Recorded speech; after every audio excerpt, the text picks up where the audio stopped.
Check, check, 1, 2. This is Windpipe Audio coming live from Griffith Park. I'm your host, Aaron Bobrow. I'd like to welcome you guys to the verbal landscape of Windpipe.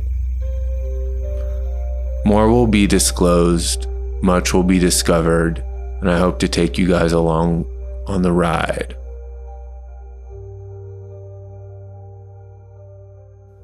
I'd like to welcome our guest, Hunter Seagroves. Welcome to the show, Hunter. Thank you, bro. Thank you very much for having me. It's a pleasure to have you over. We first met through a mutual friend, Magnus Unar. We were making some pictures for the brand, kind of showcasing Hunter's movement practice. It was pretty wild to see you work, and I don't know, I just thought that your personal style and what you've been working on really embodied something that we wanted to translate at Windpipe. So I thought, what better way to showcase that than have you on a podcast and talk about it? So I just wanted to get started and ask you, what does movement mean to you? Coming out of the gate with a big one. Yeah. Well, I mean, we could start with something. No, I think it's good. It's just at the risk of sounding too kumbaya or pie in the sky. Like, I think the most honest way that I could answer it is by saying that movement is kind of synonymous with life. That there's no part of our experience that can't be quantified in some way or another by movement. Sure. We're in motion of one kind or another. Even in stillness, we're breathing, we're pumping blood.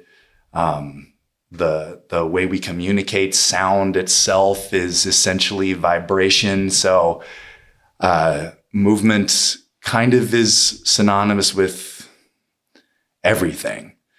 You're saying stillness is a fallacy.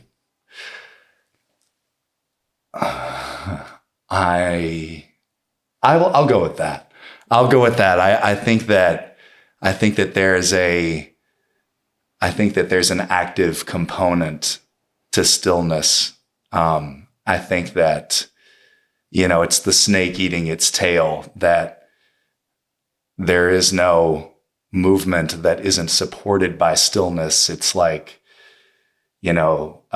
everything in existence is kind of coming out of that vacuum, that big bang that comes out of nowhere. And it's that they lend context to one another, that we experience our physical experience, gains its reference point from stillness. So I definitely think that they're two sides of the same coin. But I also think that it's not a heads or tails situation, but it's about the coin spinning so you can see both sides. Yeah. It's time. Yeah, bro. It's always going forward. Yes.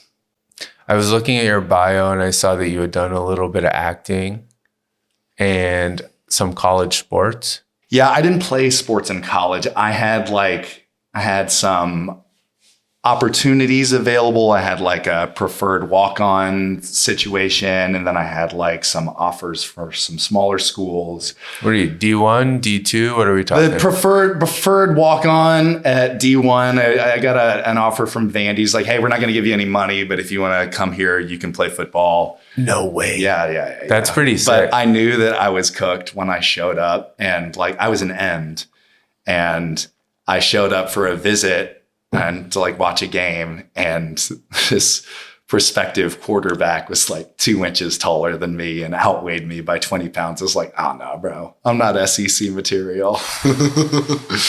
But it definitely came out of sports, and did put all that kind of to my rudder. Chose to do theater school, and then it was kind of a classic LA story coming out here, being creative, and through, life taking its twists and turns, I wound up back in movement.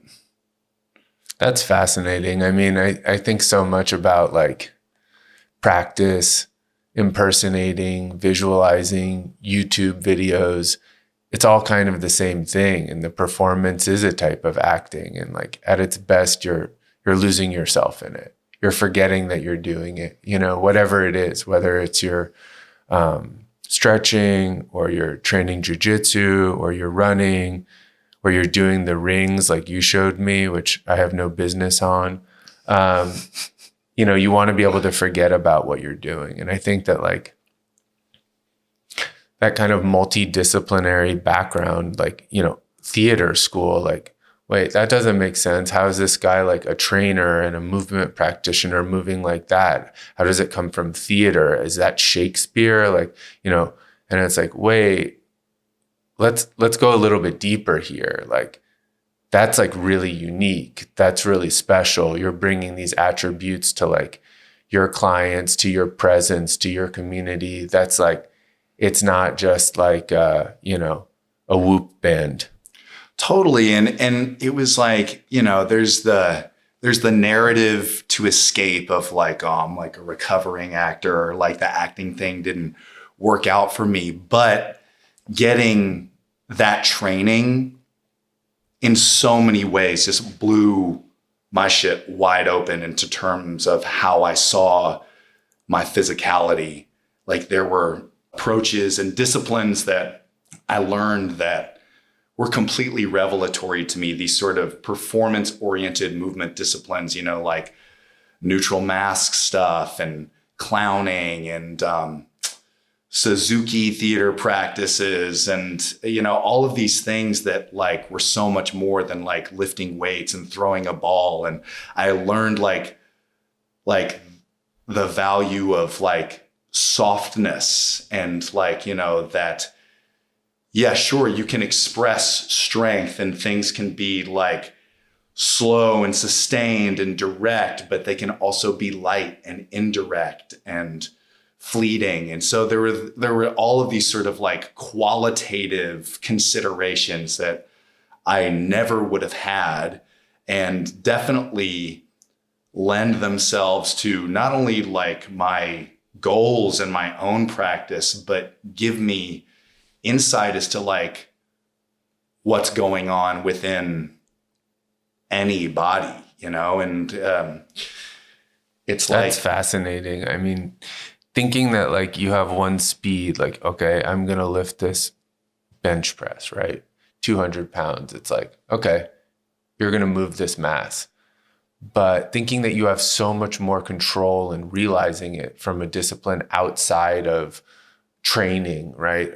Well, you're training for acting, but not training for sport or training for fitness. It's like you become aware of like, you know, sensitivity to like finger touch or like, you know, breathing, just all of these other kind of more, not vague, but more, it's nuanced, it's delicacy. Yeah. It's delicacy. There's this big like proliferation of like gross stuff like in our lives. Like everything is like, you know, supersized and highly palatable and instant gratification and all that stuff. And, you know, there a lot of these much more subtle flavors get lost. And, you know, there are times when I've been less aware of them, but because like I have you know, I've been shown them in some ways, like, you know, all of us, because, you know, how like you can gain this sort of understanding through anything, you know, how you do anything's how you do everything. Exactly. And it's not what you're doing, it's how you're doing it. Absolutely. So, and I think that like, you know, from a multidisciplinary standpoint, like you can arrive and mine those sort of nuances out of whatever it is you're doing, because it all kind of comes back to attention and intention with the work. We were looking at a picture on the wall in here that Magnus took of Hunter, and he's doing like almost like a what would you call that? Like a back bend of types? Yeah, it's like a bridge kind A of. bridge of sorts. Yeah. But there's your arms are swinging and, there's definite motion in it. And, I'm doing the layout for a visual coming out for the brand. And I put the type on it that said accountable movement. And it's an interesting thing I was doing. I was like, oh, we need to like sort of name this. We need to like add a cue. Well, let's contradict it, And Hunter's expressing himself like so freely, but the ability to do that would injure almost anybody. And so there's a discipline that comes before the expression, and it comes from the core, and it comes from the inside, and it comes from a confidence that says, hey, I'm not just going to go out here, doing capoeira, like ice cold with like no muscle memory of it. He's comfortable expressing himself because he's comfortable inside. When I first started to get into this material, there's something about it where, just kind of going back to the idea of quality, it's like movement quality is first off highly underrated, Right. Also, it's something that is difficult to define, but impossible not to recognize. Interesting. And with this work, like when I saw people doing similar stuff, I was like, I got to get into that because it's so obvious. There's a level of preparation and like you see the work. There's no getting around. It's like when you pick up something that is intentional, it's just like, oh, like I can feel that this was born of toil. How does one get into movement practitioning? Any way they can. I don't want to pretend that what I do is movement. Like movement is literally as open as one could infer. It's literally all of it. Jiu-jitsu, bodybuilding, dance, team sports. It's all the same ocean. It's all just kind of like different droplets in the ocean of what physical practice can be. So people need to find their way in any way they can. And the best place to start is just sort of, what are you drawn to? What do you enjoy? What are you interested in? And then you've got skin in the game. You start to recognize your strengths. And if you're practicing with awareness and some kind of sensitivity, you start to become aware of your weaknesses as a limiting factor, and you start to see them as opportunities for growth. And then it's off to the races because you get into something because you enjoy it, you love it. Then you start to notice things that are holding you back. And then you just, wherever you find weakness, fear, resistance, what have you, it's like that is the crosshair. That is the X that marks the spot. And it's like, ding, ding, ding, ding. Dig in right here, baby. That's what you got to work on. Yep. I remember when I first started training jiu-jitsu, a couple of things which I noticed were, the first thing is I was walking down the street, and since I was a kid, I always played games with walking over cracks or on lines or, on the sidewalk. And I remember I was walking over a red, like a parking zone, and I was so smooth, one foot in over the other, no arms raised, no nothing. And I could almost not even look down. I could stop thinking about it. I was just like moving so fluidly with it. When you're in that much control, that's a whole new feeling. And it really resonated with this idea of quality of movement and being able to do stuff that's maybe not flashy or that is difficult or is that fight or flight fear thing. And then your body falls into alignment with a higher quality of movement. The more and more you train that because you're relaxed.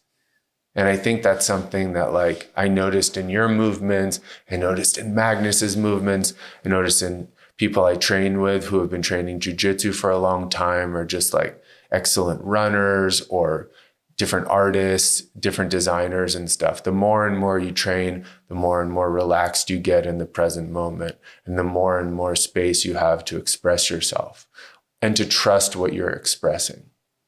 Yeah, absolutely. And I mean, like you mentioned also that component of playing and gamification.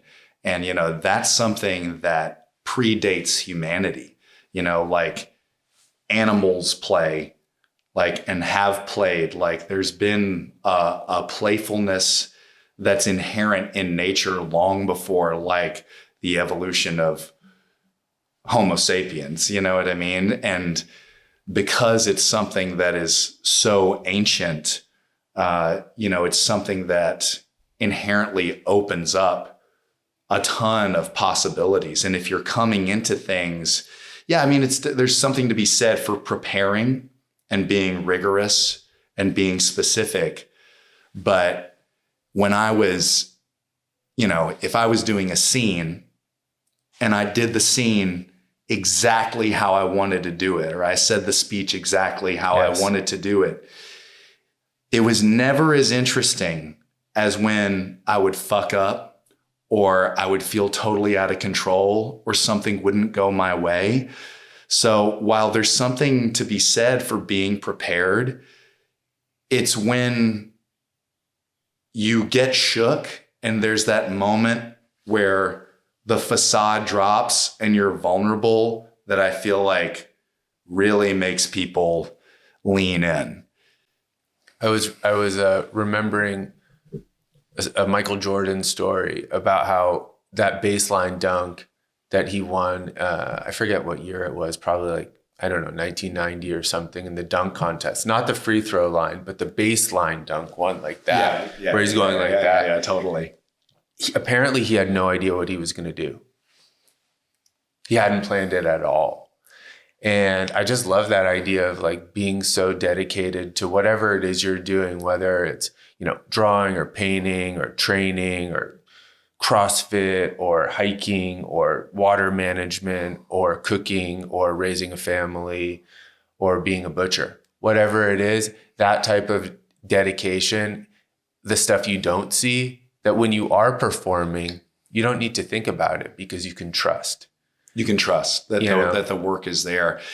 And that there's an interesting thing too within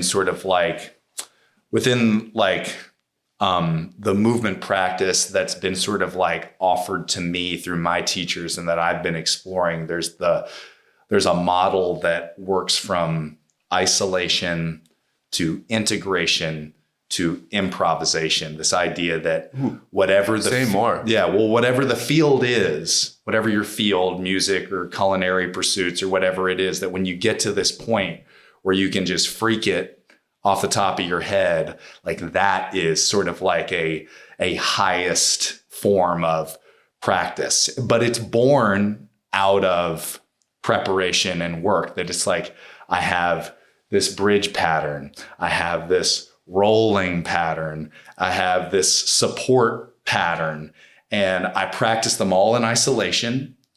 And then I find a way to integrate them. So I'm starting to sequence, I'm adding complexity.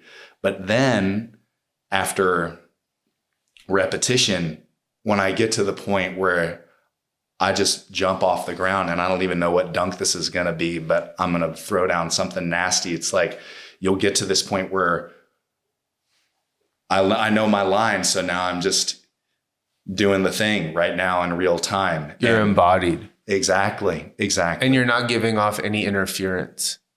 And so everything is coming your way. Absolutely. It's like, there's this idea of like, you mentioned it earlier. It's like whether you're confronted with the instability of the rings or the tension in the body in the handstand, or you're fighting for balance. It's like the body is a very honest and accessible way into the present. Absolutely. Do you integrate some of those principles into your sessions with clients? Are people ready for this? Some people are. Yeah. Some people are. It's like, some people are more prepared than others.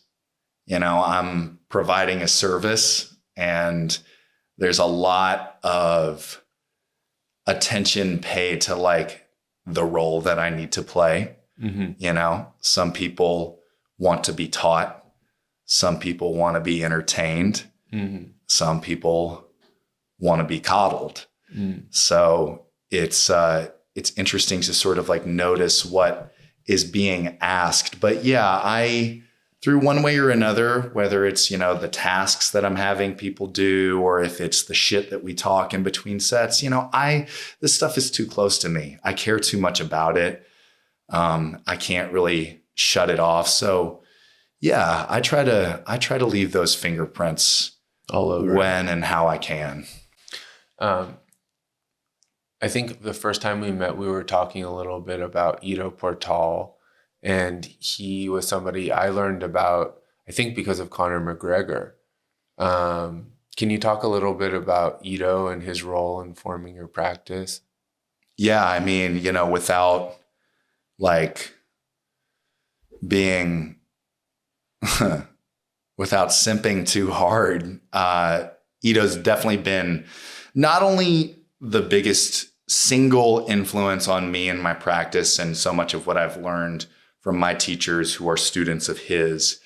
You know, it's all sort of derived from him, but I don't think people realize the ubiquitousness of his influence. Like, because, you know, movement-based training and, you know, mobility and like all of this shit that we talk about, like in pop fitness now, like goes back to him, that he was sort of the first one to start using movement with a capital M.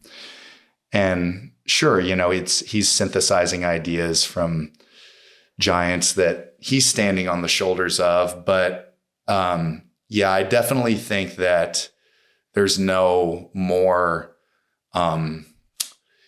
potent or influential figure in like physical culture. Now, maybe I'm overestimating it just because I'm in so deep and I've drank so much of the Kool-Aid. But yeah, I mean, Ido, I don't know. There are a lot of people doing it at a high level, but I don't know. I've never encountered anything that's as sophisticated and as potent as the material that he offers. I mean, I think about some of those first McGregor fights, like pre-Aldo 13-second knockout. And the way he's moving around the ring before the fight, when he's crawling around and he's moving his arms up and down like a monkey and stuff. I mean, I'd never seen any type of movement like that. And so to kind of reverse engineer that from Ido's teaching and his working with him all of those years, I wonder if that's an example of those three stages that you were talking about, and being able to be so confident that you can then teach and let it go and have essentially an actor athlete release it, not thoughtlessly, but so confident and so imbued into him that he can perform it and he can give it a voice, a vibrance, and a reach that, you know, Ido's pretty like, you know, aggressive in his singularity, and that's what makes him so great. That's what makes it so interesting, I think, from afar. But seeing someone like Conor express it at that point in the matrix, at that point in the game, mid-Instagram, pre-Twitter, where, you know, you were still buying the cards and like those little in-betweens, you know, it's not what you do. It's not a decision. It's the stuff from outside of the ring to before the gloves touch. That's what leaves an impression on people. Yeah. And to see it show up at that stage, it was really, really meaningful. Yeah. And it's like, even still, like there are the clips of like Conor and Gunnar Nelson who like come out the same, right? Who are like, you know, dancing around with Thor Bjornsson, you know, the fucking mountain from Game of Thrones. Yes. You know, like the strongest man in the world. So it's like, you know, to your point of like, it's that story that is leading up to the fight that really like leaves it. It really does. And those clips, those moments, they really do continue to resonate. I had a couple thoughts while you were talking. Yeah. One is like, because I remember like seeing interviews of Ito's before he started working with Connor, and he had already clocked that that mentality and that receptivity to a movement-based approach. So he could tell that Connor and he were sort of like cut from the same cloth. So I think that there was a level of like kind of kismet and being drawn together through that. So it's sort of like, you know, when the student is ready, the teacher appears or whatever. So I definitely think that like maybe Connor was, I don't know, chosen or I don't know. I think it was certainly a meant to be thing. But I was also thinking about the flip side of like the touch butt in the park thing, you know, when Nate Diaz is throwing shade, you know, after he gave Connor the business. Yeah. And, you know, just sort of like popping the idealistic balloon a little bit. And, you know, that's irrefutable that like, you know, he handled business in that fight. But I think that it goes beyond. There's room for both. Yeah. Well, yeah. And it's this idea of like the grossness versus like the subtlety and the nuance. It's like, yeah, man, it's like not saying that like training this way is like, like a guarantee that you're going to win the fight or you're going to get anything that you want at all. Like I don't do this kind of work with clients with like the pretense of like, you're going to get so fucking shredded, man. It's just like, that's not at all what this is about. It's more than anything. I think it just comes down to education for education's sake. Right. And placing awareness and choice, conscious choice as a chief currency. That like by becoming aware of how you move, your default strategies in movement, i.e. life, that only by becoming aware of these choices and strategies can we exercise our own agency to make change. It's like, this is how I do. And I'm not sure if it's a habit or if it's a choice. I want to talk about your shoes for a little bit. They were some of the first things that we connected on. There are these old martial arts shoes called Fayets. Do you want to talk about them for a sec? Yeah, man. It's so funny because like it's and it's like a joke like in the movement culture because like there's always talk about the shoes. Like people would always ask Ito about the shoes. Ito was obviously the first person that I saw wearing them. Since I've seen like tons of videos of like Shaolin monks training in them. So now like I understand like it's a traditional training shoe for martial artists. I think specifically for Kung Fu, but I could be wrong. But now like I remember seeing my teachers and those who influenced me wearing them. It's like, oh, those are sick. It's like kind of giving like Chuck Taylor's Vans. It's like an easy canvas silhouette, but like they're so unstructured. So they also like are conforming to all of this sort of like barefoot ideology and where you are on barefoot. Oh, are you all in? No, okay. That's interesting because I'm kind of post barefoot. You're post barefoot. I'm kind of post barefoot because the thing is like I am a big believer in barefoot ideology because like shoes are essentially casts for the feet. It's like by wearing shoes, it's like wearing an oven mitt on your hand all the time where it's like you are depriving yourself of the dexterity of your digits. Mm-hmm. You know, there's shit. I'm I should know exactly how many bones and muscles there are in your foot, but suffice to say, there's a lot. It's a highly mobile part of the body, which should absolutely be moving to its fullest capacity. So in that respect, minimal footwear and barefoot lifestyle is super valid. However, I think that as long as attention is being given to developing the feet and prioritizing like the possibilities that come to you through developing the dexterity of your foot, as long as you're going about that, you can wear whatever you want. Like, it doesn't really matter. No, and it's because like, you're focusing on something. Exactly. It's like, you're involved. And if you look at, and it's not like, and people will say like, it's like, oh, you're having back problems. What drop is your shoe? Yeah. But it's just like, if you look at Usain Bolt's feet, if you look at LeBron James's famously fucked up feet, like these are the baddest motherfuckers in their fields and their feet are hideous. Yeah. So you can't say that like their lack of a toe spread is holding them back in what they do. You know what I mean? So it's like, mind blown. Yeah. So, and I also think that like fashion is a practice. Right. Fashion's a practice. Self-expression is a practice. So I work on my feet daily. Yeah. So if I want to fucking put on some Bluntstones or whatever the fuck I choose. Yeah, Tim's, whatever, Air Maxes, whatever your flavor is, like something that admittedly is going to constrain your foot. Yeah.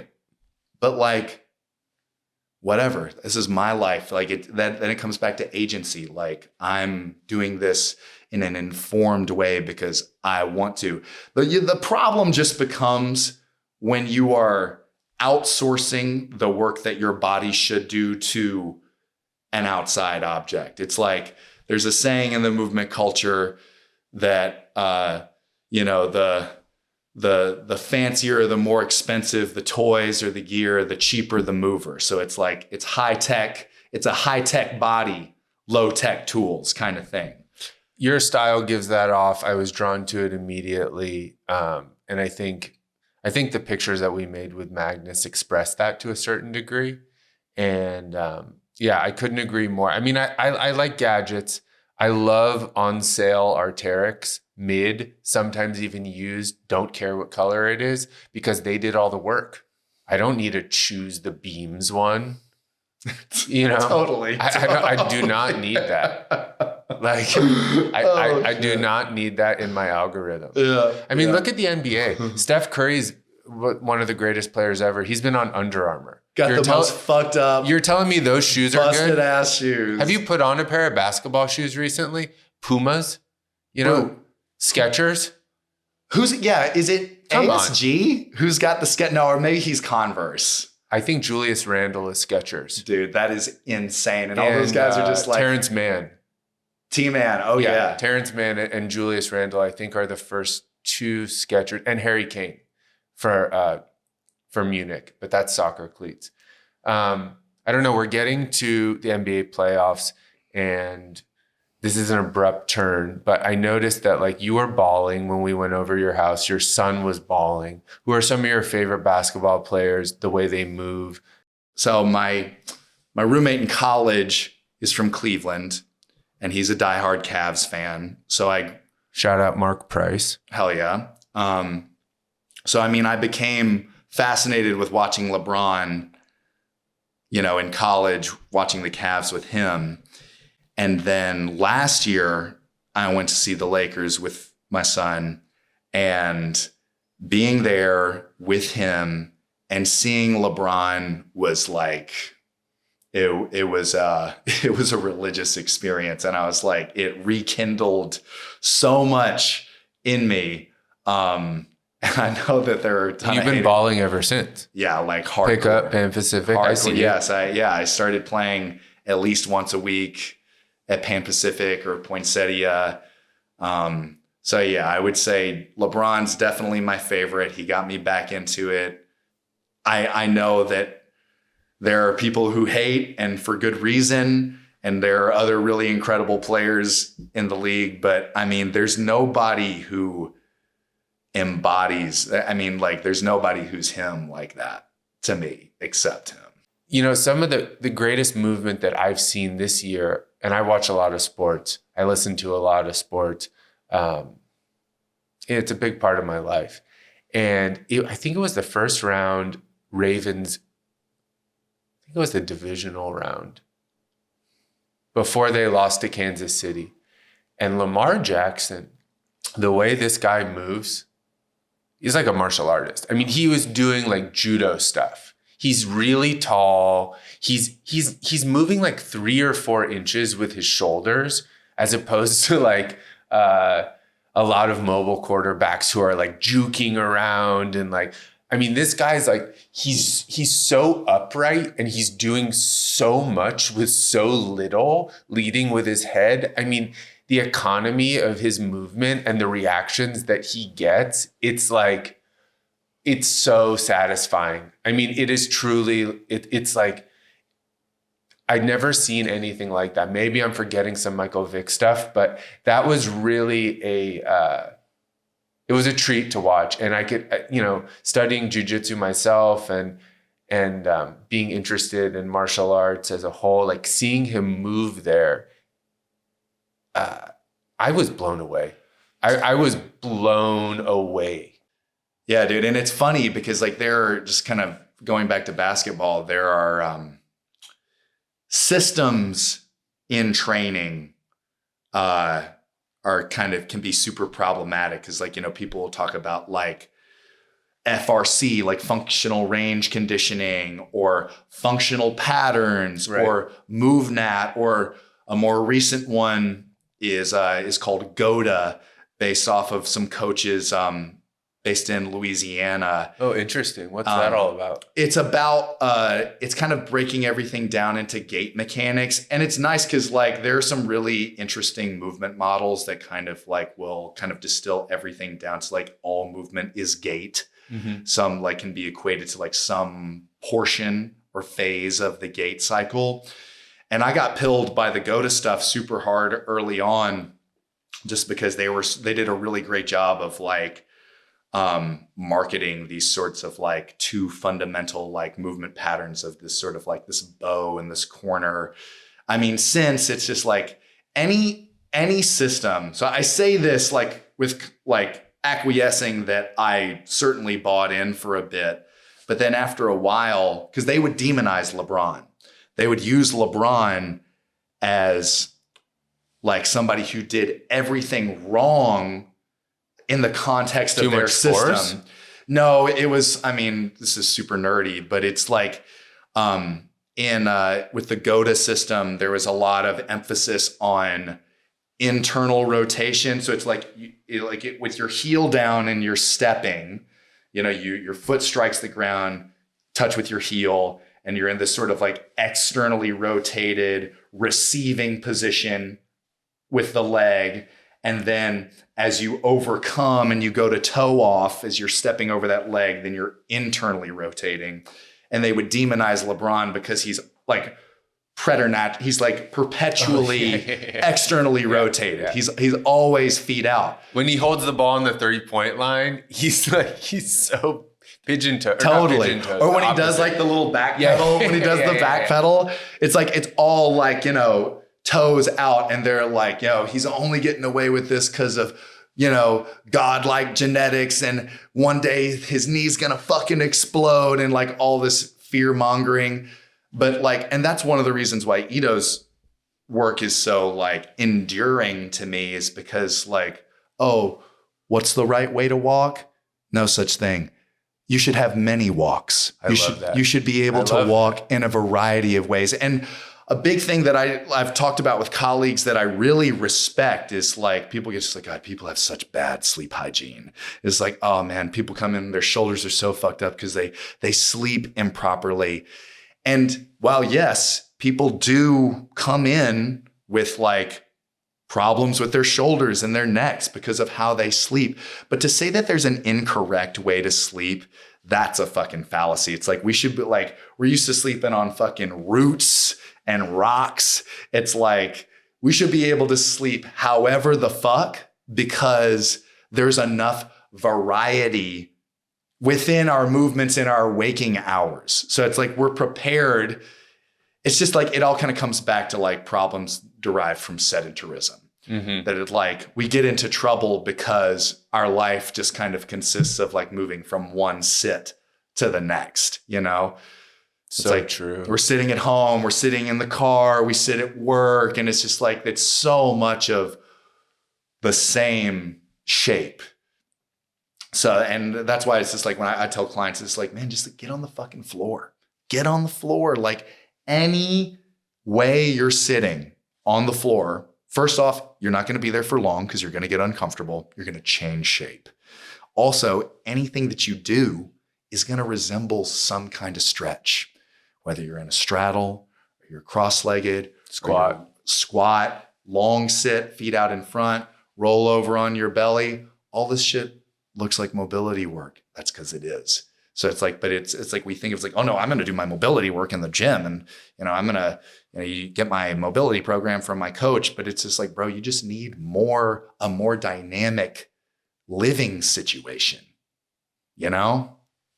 Totally. I mean, and I think that, to circle back to something we were talking about at the beginning, it's like making yourself uncomfortable, peaking fight or flight in what you're doing, attacking your weaknesses, because then you're able to exist within the variance that life naturally is. You're able to ride the wave. You're able to be like, a strong conduit for unstable conditions. That reminds me of an Edoism. It's like we all want to build the chair. Yeah. Especially maybe we talked about this when we were training with Magnus that day, but it's like, obviously the chair is like this sort of hallowed design 20th object. century thing. Exactly. Yeah. So it's like we have the chair, and it's like we all want to make the chair. We want to be the chair when really what we need to be is the tree. Yeah. And because like the chair has been fashioned, the chair has been shaped to fit like our predisposed ideas of beauty or proportion or correctness or whatever. But the tree is just doing its thing. And not only is it doing its thing, it's doing its thing in response to every living thing around it. Its roots bend and twist to find the water, avoid the rock. Its branches twist to get the sun. It gets gored by, some horns, some antlers. It burns down and it has to sort of like shift, adapt in response to all of these events, and I think that's like that sort of fluidity and that kind of reactivity, I think is really good stuff, like what you were talking about. Exercise professionals can't move for shit. Interesting. It's like, it's just like, push, pull, squat, hinge, lunge, twist. But it's like, there's no spontaneity, right. and very rarely is there application. So like, you get a trainer in there in shape. That's cool. But they're in a shape that is like correlates to what they do, and what they do might be very limited in scope. It's just like, I'm bending my arms, I'm, bending forward at the waist a little bit. But like, if you had to do something truly dynamic or expressive or learn something new, it's like, when's the last time that a personal trainer learned a new movement? It happens very rarely. Whereas like a dancer in the context of an audition will learn hundreds of new movements, brand new movements, and retain them instantaneously. It's like, have them, when was the last time they climbed a tree? It's like you climb a tree, you're using like an entire set of muscles that was dormant. I don't care like how in shape you are. you're going to feel really, really weird stuff really, really fast. Absolutely. And the cognitive layer of problem solving. That's why climbing is such a rich field to explore, is because, there's this problem solving layer. I mean, don't they call like routes, they call them problems or call them puzzles? I don't know much about rock climbing. I love hiking and trail running and being outside and being in those elements. And I think bouldering and projecting. Yeah. I projected that in Poland last year, or I projected that in the buttermilk. That's interesting. I watch the videos and stuff, and I know a few climbers, but it's not my wheelhouse. But it is exceptionally fascinating. And the verbiage around it is really, really cool, because it's almost like they're talking about engineering or something, or it's almost like industrial index. It's not as crunchy or kumbaya as one might think about being outdoors. It's like hyper analytic, and it's definitely something to explore. Yeah, and it's ideas that show up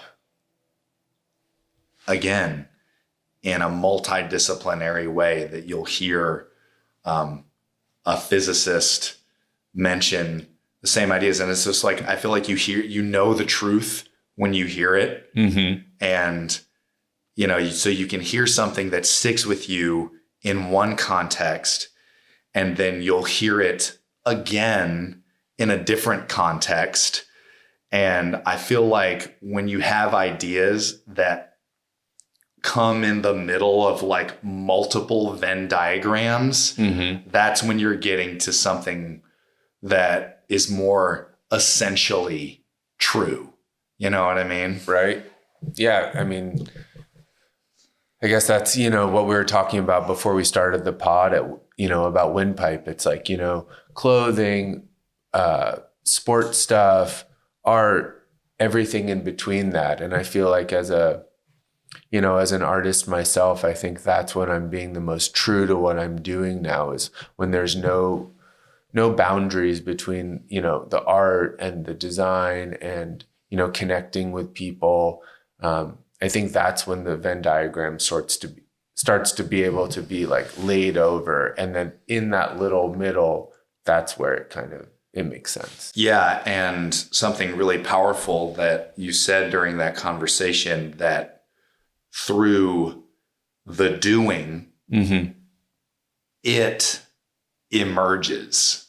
That like you might have an idea conceptually of like what the essence is, but like it's more of a bottom up approach. It's like, I'm just doing what I can right now. And as I layer these tasks and projects and accomplishments on top of one another, then you sort of start to have this more sort of like nuclear thing that endures and is, like I said, for me, totally apparent in this work.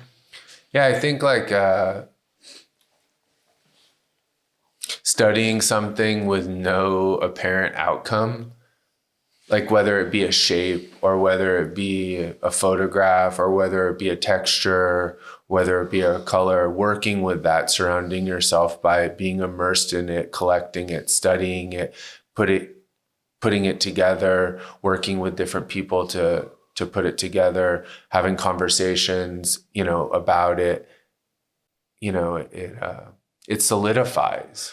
It's not like a singular action of, okay, I'm going to take a canvas and paint outside for plein air. That works for some people. But for me, what I'm interested in is like a wider range of stuff. And I think in order to like access a wider range of stuff, the clothing that I wear tends to be, to borrow what you were saying, more uniform. Sometimes I express myself. I like to dress up, have some cool old clothes. But for the most part, it's jeans, t-shirt, Loas, jeans, t-shirt, Loas, jeans, t-shirt, Nordas, jeans, t-shirt, locals, jeans, t-shirt, locals. Okay, whatever shorts are clean. Okay, whatever shorts are clean. I wish those were an inch longer. I wish those were, okay. You keep having this thought and then you're like, I'm going to make the shorts an inch longer. Okay, rash guard, cool, rash guard, cool, rash guard, cool. I wanted a little looser, soccer jersey. I wanted a little looser, soccer jersey, looser, soccer jersey, baseball shirt, soccer jersey, a little looser. That's how we got to the spring training top. So it's a type of, I'm always thinking about it, but I'm never trying to point it in a direction that isn't derivative of use, thought, and conversation. Yeah. And I hope that that's evident in some of the stuff that we're making. And I thought that, having you wear the clothes by going through your practice was like a real synergy. And, I can't wait to share more of the pictures with people in the clothes very shortly. I totally felt it. It was something that I was super grateful to be a part of. And there's a lot of obvious commonality. And just really quickly, just because I thought of this as you were describing that process, that there's a big meme within the movement culture about finite and infinite games, which is based on a book by James Carse. Yes. And it's the idea that in life, there's two kinds of games. Finite games are played to win. Right. And infinite games are played to sustain play. Yeah. And being able to sustain play, that's the highest outcome. Without a doubt. It's like the mechanic plays the finite game because it's like, there's a problem, I fix it, it's done. The gardener plays the infinite game because he's in an ongoing relationship with his environment and he's having to react. And it's not something that's ever done. It's a relationship that he continues to interact with. Yeah. And then when you're comfortable with that, because you don't have to win, then you're comfortable introducing more and more and more problems. And the more and more problems that you introduce, the more problems that you can become, I wouldn't necessarily say solve, but you can work into. And the more you're working into something, the less it's dominating you, consciously or subconsciously, which means you have to use less force then. And the less force that you have to use, the more fluidly you can move. Yeah, I really like that. It's like you're mixing yourself with these ideas, with these components, because life is a process of like being born and dying, and in between, you're just increasing in complexity. It's not even like an improvement or a deterioration kind of thing. It's just like you, because of your life experiences and the way you spend your time and how you place your efforts, are constantly increasing in complexity and expanding and growing. Thank you, Hunter, for being on the inaugural Windpipe audio. And we'll talk to you guys shortly. My pleasure, man. Thank you very much.